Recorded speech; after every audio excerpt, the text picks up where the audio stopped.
Assalamualaikum warahmatullahi wabarakatuh. Perkenalkan nama saya Freza Lutfiananda. Di sini saya akan memaparkan materi untuk UTS perencanaan wilayah, yaitu adalah pembangunan wilayah berdasarkan teori keunggulan kompetitif atau teori klaster. Ini merupakan dosen pengampu dari perencanaan wilayah khususnya untuk UTS kali ini, yaitu Pak Asirin S.T.M.T. PPT ini disusun oleh Freza Lutfiananda atau saya sendiri dengan NIM 120 220 220. Saya dari Perencanaan Wilayah dan Kota angkatan 2020. Berikut merupakan outline dari PPT kali ini, yaitu yang pertama adalah latar belakang dan sejarah yang berisi latar belakang dan sejarah dari kemunculan teori keunggulan kompetitif dan klaster. Lalu yang kedua itu adalah pemikiran. Sini berisi landasan pemikiran utama dari pendekatan dan keunggulan kompetitif. Lalu yang ketiga adalah manfaat klaster. Sini merupakan klaster terhadap aspek produktivitas, inovasi, dan bisnis baru. Lalu yang keempat itu adalah pembangunan regional dengan pendekatan klaster. Di sini berisi pembangunan regional dan kebijakan regional dalam pendekatan keunggulan kompetitif. Lalu yang kelima itu adalah kritik terhadap klaster yang berisi kritik terhadap teori klaster oleh para ahli. Kita masuk pada bab pertama, yaitu adalah latar belakang. Di sini berisi keunggulan kompetitif dan klaster, di mana teori klaster ini dikemukakan oleh Michael Porter. Pertama adalah konsepsi dari keunggulan kompetitif. Di sini Michael Porter mengkonsepsikan sebuah keunggulan kompetitif sejak tahun 1990, 96, 98, dan sampai tahun 2000. Sini teori Michael Porter menjelaskan peran dan dinamika konsentrasi geografis atau klaster industri dalam ekonomi nasional. Tujuan utama dari Michael Porter di sini adalah memiliki alasan lambatnya pertumbuhan ekonomi di Amerika Serikat pada saat itu. Lalu terjadinya krisis ekonomi. Lalu yang ketiga ada pendekatan terhadap pembangunan industri tidak efektif atau berfungsi. Pendekatan pembangunan industri pada saat itu adalah masih merupakan pendekatan yang secara tradisional. Pendekatan tradisional itu meliputi yang pertama adalah iklim bisnis yang bersaing secara agresif dalam memperebutkan investasi dan pabrik yang baru. Lalu yang kedua itu adalah pembangunan industri-industri berteknologi tinggi. Lalu yang ketiga adalah pembangunan kawasan industri.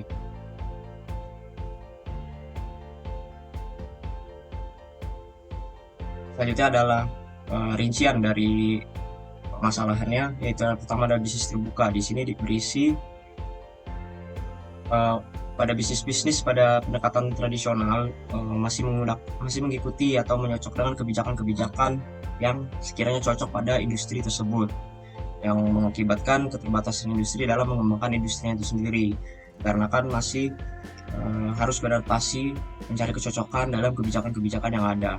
Lalu yang kedua itu adalah persaingan. Industri-industri di wilayah masih bersaing secara agresif untuk memperebutkan investasi dan pembuatan pabrik baru. Persaingan yang tidak sehat ini sangat membutuhkan biaya yang tinggi, dan pengembalian dari biaya yang sangat tinggi itu hanya sedikit atau rendah.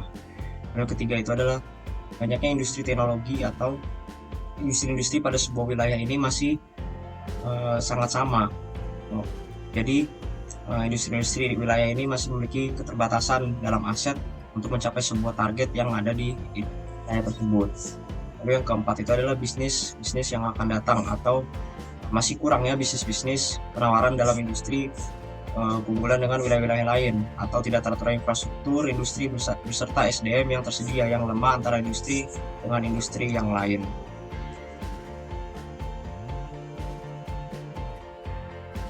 Lalu kita masuk pada topik yang kedua, itu adalah pendekatan pemikiran komprehensif atau dalam bab yaitu adalah pokok pemikiran.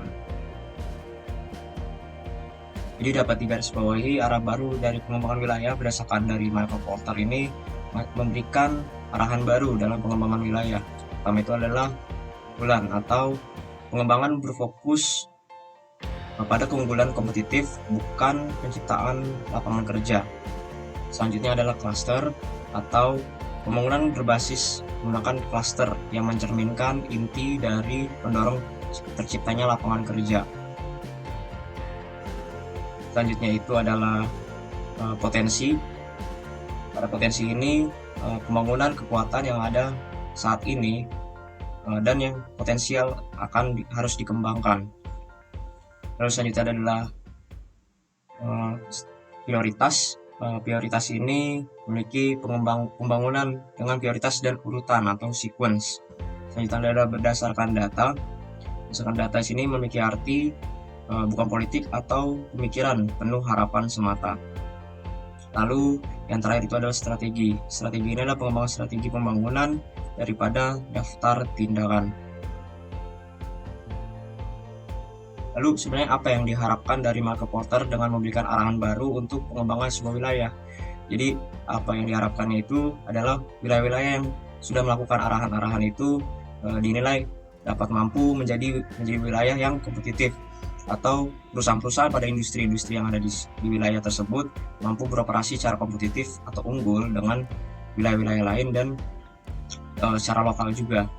Lalu dengan melakukannya kemampuannya perusahaan itu untuk menjadi kompetitif atau menjadi unggul adalah dapat memelihara dan memperbaiki upah dan standar hidup. Jadi keunggulan kompetitif ini bergantung pada produktivitas jangka panjang dan efisiensi pada sebuah lokasi dalam melakukan bisnis, produktivitas perusahaan dan pekerja, serta kemampuan dalam mencapai partisipasinya masyarakat dalam industri. Dari dua hal yang terjadi itu dapat diciptakannya unit subnegara yang menjadi esensi dalam pembangunan dan atau berperan sebagai pengembangan keunggulan yang kompetitif secara wilayah. Lalu pada keunggulan wilayah terdapat beberapa faktor, yaitu ada 3 faktor-faktor. Di sini adalah faktor yang saling berkesinambungan atau saling berhubungan. Yang pertama ada faktor endowment atau sumber daya yang ada di wilayah tersebut. Ada makroekonomi unggul, ada mikroekonomi unggul. Faktor-faktor ini memiliki kemampuan yang saling berkaitan satu sama lain untuk mencapainya keunggulan sebuah wilayah. Berikut merupakan rinciannya dari faktor-faktor tersebut. Yang pertama pada mikroekonomi, salah satu contohnya yang bisa kita lihat di situ adalah kualitas lingkungan dan iklim bisnis yang ada di industri-industri tersebut. Lalu pada pengembangan klaster serta kecanggihan strategi dan operasional perusahaan-perusahaan yang berada di wilayah tersebut. Lalu secara makro itu dapat kita lihat dari kebijakan moneter dan fiskal, dan juga pembangunan manusia dan kelembagaan politikal yang efektif. Lalu yang terakhir itu adalah endowment atau sumber daya alam, lokasi atau sumber daya manusia. Faktor endowment ini berpengaruh pada wilayah tersebut juga. Jadi ketiga faktor ini seperti mikroekonomi, makroekonomi, dan endowment ini saling berkesinambungan, saling berkaitan satu sama lain untuk mencapai sebuah keunggulan wilayah menurut dari Michael Porter. Lalu selanjutnya adalah komposisi ekonomi berdasarkan skala klaster. Jadi terdapat 2 klaster di mana terdapat skala global dan juga skala lokal. Pada skala global ini klaster-klaster ini melayani pasar secara besar, yaitu nasional dan global, serta mudah terpapar dengan wilayah di luar dan negara-negara lain. Klaster global ini berperan jauh lebih besar, bermain dengan lebih luas lagi dibandingkan dengan klaster yang lokal yang hanya sedikit memiliki kompetisi dengan wilayah lain di sekitar wilayah tersebut maupun sampai ke luar negeri. Dapat dilihat pada perbandingannya, klaster global jauh lebih berperan dalam pengembangan wilayah dengan negara lain dibandingkan klaster lokal yang hanya berkompetisi secara lokal. Berikut merupakan contoh dari pengembangan klaster industri. Di sini saya mengambil contoh yaitu pengembangan klaster industri dari agribisnis kopi. Jadi pada klaster agribisnis kopi ini melibatkan banyak pihak. Pertama dari bibitnya itu butuhnya perawatan tanaman melalui peremajaan, rehabilitasi, intensifikasi, dan perluasan tanaman. Pada aspek ini butuh sebuah industri yang mampu memberikan bibit, pupuk, dan penerapan GAP yang baik untuk mencapai perawatan tanaman yang baik untuk kawasan klaster di agribisnis kopi. Selain itu juga terdapat aspek lembagaan, yaitu adalah seperti Gapoktan dan juga koperasi yang dapat berperan sebagai pemberdayaan petani dan manajemen dari administrasi dari agribisnis kopi itu sendiri. Lalu terdapat juga unit pengolahan tingkat petani.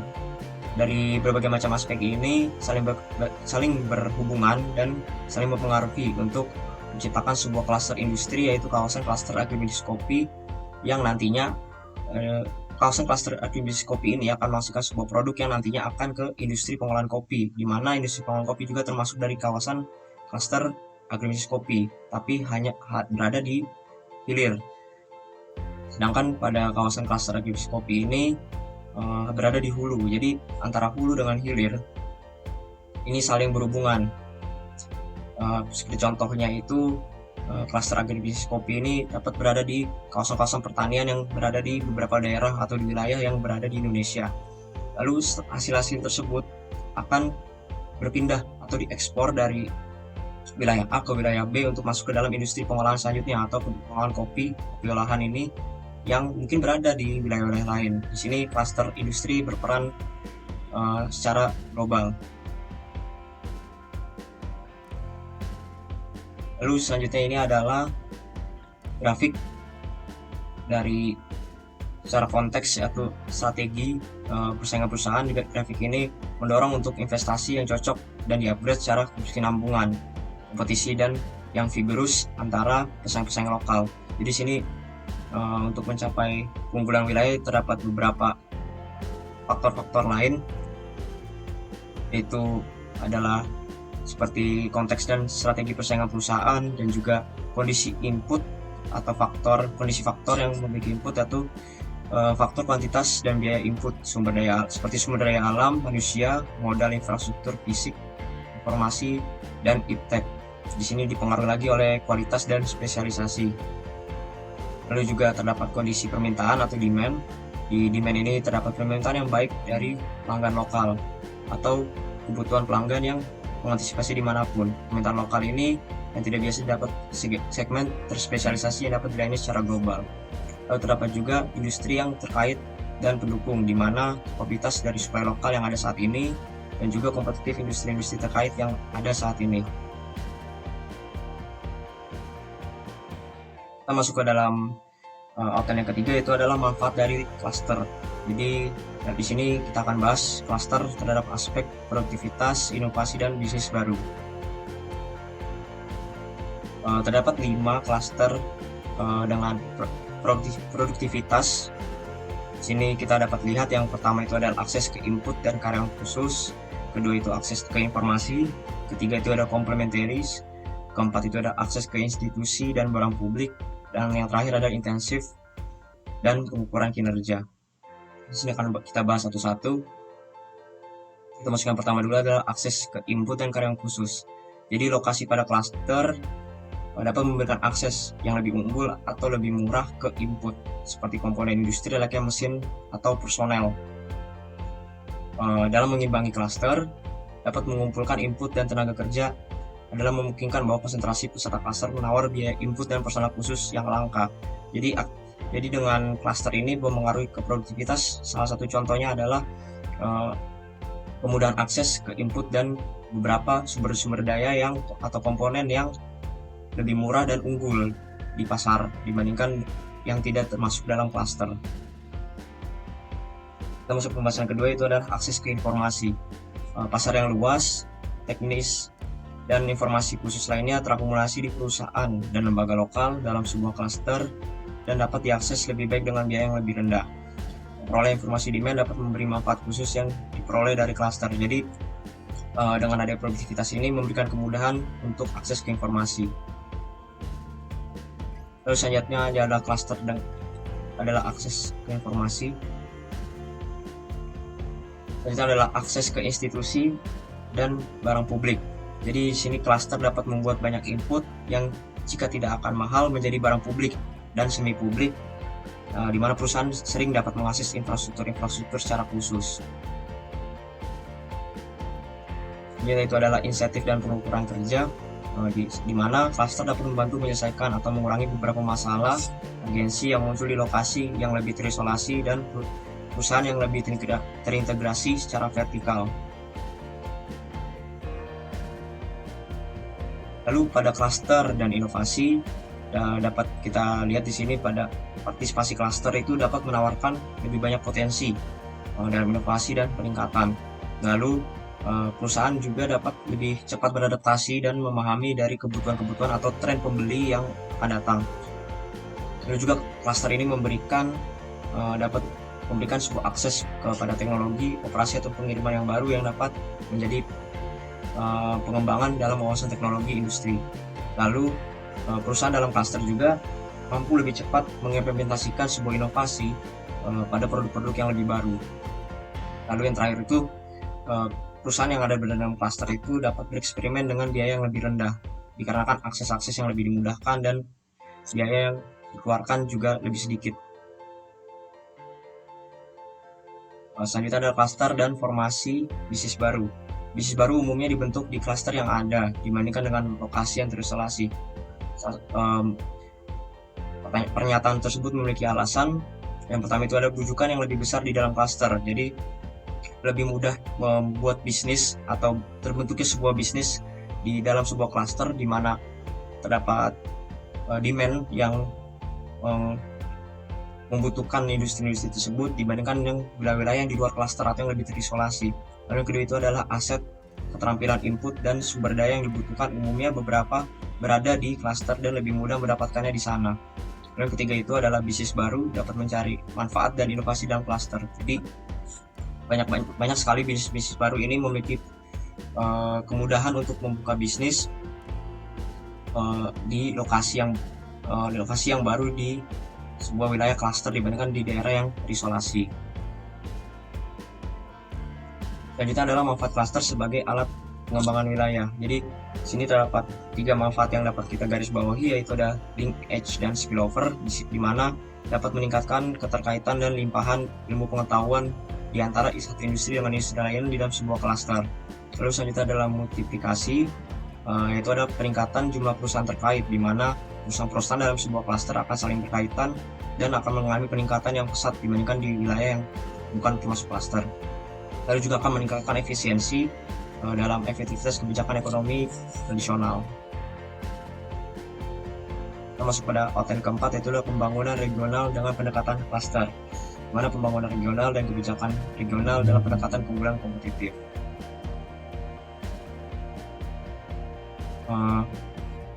Pembangunan regional itu merupakan peningkatan keunggulan kompetitif perusahaan, klaster, dan ekonomi nasional dalam pasar internasional.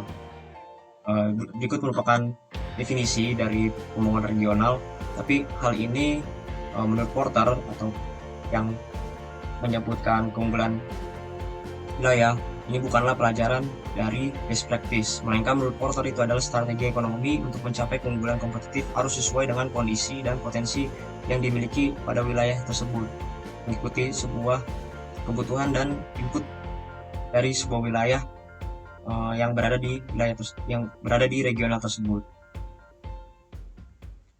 Jadi menurut Porter ini pembangunan regional itu adalah pengembangan keunggulan dari nilai-nilai wilayah, pengembangan kekuatan unik yang dimiliki di wilayah, pembangunan untuk mencapai dan memelihara keseimbangan, serta penentuan prioritas dan urutan pengembangan. Nah, beberapa kebijakan-kebijakan yang mendukung dari klaster ini yang mendukung dalam pengembangan wilayah itu adalah investasi, pendidikan, sains dan teknologi, lingkungan, sumber daya alam, infrastruktur, informasi dan promosi ekspor. Faktor-faktor ini memiliki kemampuan untuk mendukung sebuah klaster dalam pembangunan regional yang dapat diturunkan melalui sebuah kebijakan publik. Kita masuk dalam outline yang terakhir, yaitu adalah kritik terhadap teori klaster. Di sini terdapat 4 kritik dari beberapa ahli. Yang pertama kita lihat itu adalah Martin dan Stanley, di mana Martin dan Stanley ini mengatakan teori klaster ini merupakan sebuah konsep yang kacau atau membingungkan karena masih belum diadaptasinya perhatian pada dimensi sosial dari pembentukan dan dinamika klaster yang ada. Lalu menurut Branton pada tahun 2011, konsep klaster secara teori memiliki keambiguan dan mengklaim manfaat terlalu terbatas untuk membenarkan upaya investasi secara berkelanjutan. Menurut Hudson, model universal seperti klaster hanya dapat berfungsi jika disesuaikan dengan konteks lokal dan regional tertentu.